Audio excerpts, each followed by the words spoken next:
Legacy ni Rico Yan, buhay pa rin sa puso ng mga tagahanga.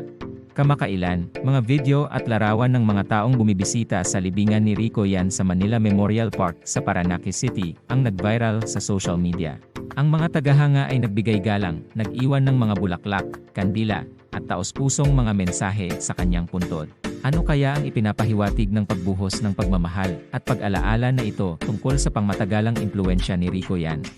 Ang patuloy na mga parangal at ang viral na kalikasan ng mga pagbisitang ito ay nagpapakita ng malalim na koneksyon na mayroon si Rico Yan sa kanyang mga tagahanga.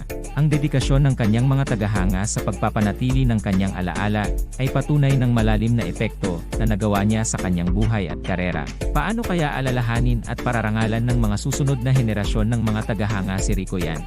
Ang pamilya ni Rico Yan ay patuloy na nagpapahayag ng kanilang pasasalamat sa walang sawang suporta at pagmamahal mula sa kanyang mga tagahanga.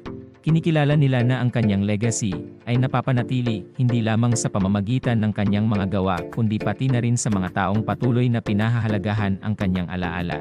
Anong mga aral kaya ang maaaring matutunan mula sa paraan ng pagpaparangal sa legacy ni Rico Yan ng kanyang mga tagahanga at mahal sa buhay?